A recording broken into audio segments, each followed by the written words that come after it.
आता मला माजी मंत्री म्हणतात, मला लई मोठं वाटतं, मला लई प्रसिद्धी मिळाली. काही जण एखाद्याचं वाईट करायला बघतात. केला प्रयत्न, एवढे दिवस संकट सहन केलं, पण या वाईट करणाऱ्यांना लक्षात आलं नाही.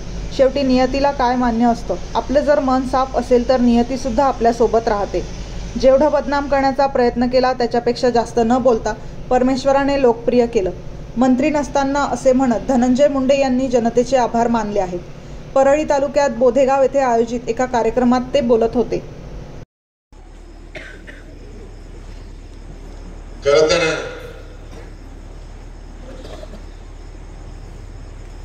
आजच्या कार्यक्रमाच्या निमित्तानं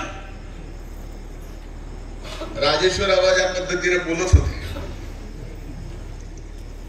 जेवणाचंच वर्णन करत होते. त्यांना थांबवलं नसतं तर भाजी कशी झाली हे सुद्धा त्यांनी सांगितलं असतं. पण आबा तुम्हाला का थांबवलं, तर आम्हाला लागल्यात भुका. आणि तुम्ही जेवणाचं वर्णन केल्यावर आमच्या तिथंच पाणी तोंडाला सुटायला लागलं. अगोदरच कार्यक्रमाला उशीर झाला. पुन्हा नक्कीच मोठ्या कार्यक्रमामध्ये सविस्तर आपल्याशी बोलेल. पण एक सांगतो, हे जीवन मला पुन्हा ज्या परमेश्वराने दिलं आहे, शेवटच्या श्वासापर्यंत या मातीतल्या माणसाला मोठं करणं आणि या मातीतल्या माणसाला नुसतं मोठं करणं नाही, काय तुमची सेवा करत राहा. पद असो नसो. आता माजी मंत्री म्हणायला लागले. मला तर लय मोकळं वाटायला. मंत्री पद गेल्यावर काय उलट लई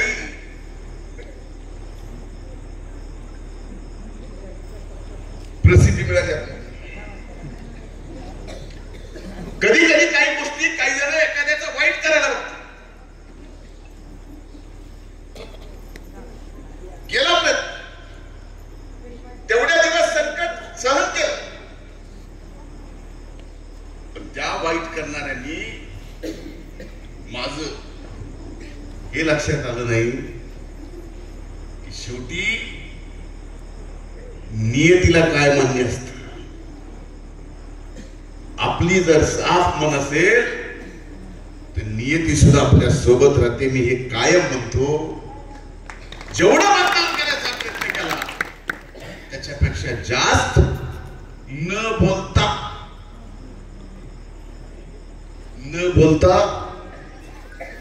परमेश्वराने लोकप्रिय केलं. मंत्री नसता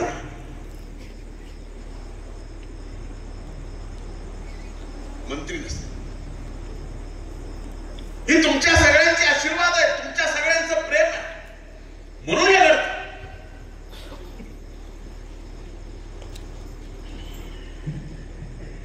या तुमच्या आमदारकीमध्ये अनेक ठिकाणी अनेक गावात म्हणजे आपण एवढी कामं केली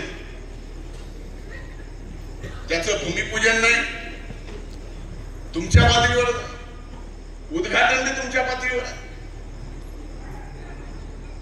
आणि इथून पुढच्या काळात सुद्धा आता ज्या मागण्या केल्या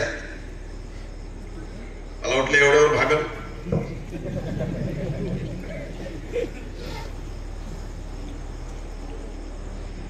एक स्मशानभूमी द्यायची आहे, पूल, ते पूल देण्याचं सुद्धा मी वचन देतो. एक सभागृह द्यायचे त्याचं सुद्धा वचन, एक न दोन द्यायचे. हा सुद्धा ते दोन्ही या ठिकाणी सभागृह देतो आणि शब्द देतो की कायम तुमच्या सेवेत राहील. तुम्हालाही वाटलं की मी बराच वेळ बोलेल म्हणून सुरुवातीला सांगितलं की वेळ एकदा नक्की येणार आहे. परळीमध्ये अभूतपूर्व ऐतिहासिक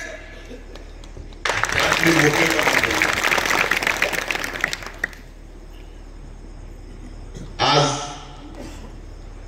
या भूमिपूजनाच्या कार्यक्रमाला तात्या सर्व गावकऱ्यांनी मला निमंत्रित केलं, त्याबद्दल मी आपले आभार मानतो. नगरपालिकेच्या निवडणुका अगोदर लागणार माझ्या म्हणजे नोव्हेंबरच्या पहिल्या आठवड्यामध्ये आचारसंहिता लागणार आणि डिसेंबरच्या पहिल्या आठवड्यात मतदान. ते संपलं ना संपलं की जानेवारीत जिल्हा परिषद पंचायत समिती आहे. हे सलग 3-4 महिने निवडणुकीचे.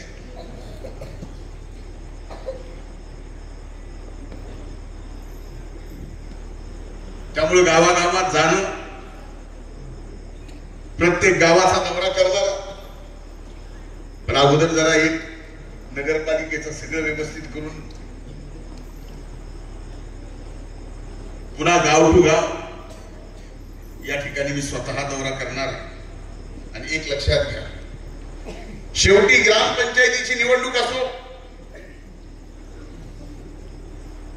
गावातल्या आपल्या सहकार्याची गावची निवडणूक सुद्धा कधी आपण हलक्यात घेतली नाही.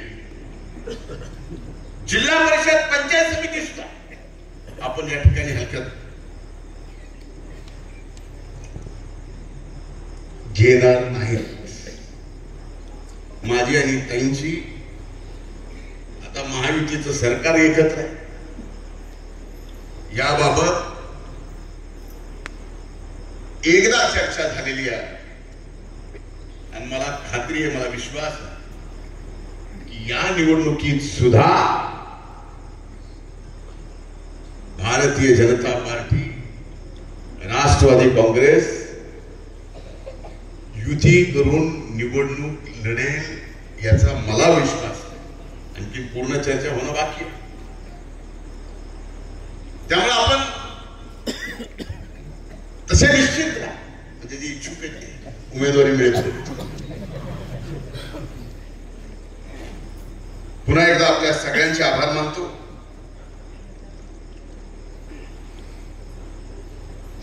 आपल्या सर्वांचे आभार मानत असताना तात्या ज्यावेळेस माझ्या तब्येतीच्या बाबतीत बोलत होता, त्यावेळेस मी समोर अनेकांच्या डोळ्यात डोळे पाणवलेले पाहिले.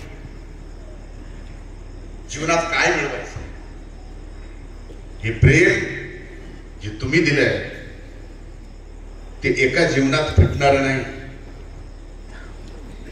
माझ्या अंगावरची कातड्याची जोडी करून जरी तुम्हाला घातली तर ते फिटू शकणार नाही. एवढं प्रेम आशीर्वाद तुम्ही दिला, तो प्रेम आशीर्वाद कायम ठेवा, एवढीच कळकळीची विनंती करतो.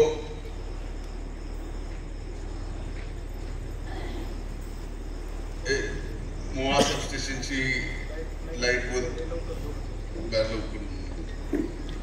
सोनेवऱ्याचे बघतो ते पाण्याचं कारण आहे. नागपिंपरीचं सबस्टेशनचं काम चालू आहे नाही, आणखी नाही. नागपिंपरीचं सबस्टेशनचं काम ठीक. या सगळ्या गोष्टीचं मी स्वतः लक्ष घालतो. आपल्या सगळ्यांचे पुन्हा एकदा आभार मानतो. खूप खूप धन्यवाद. जय हिंद, जय महाराष्ट्र.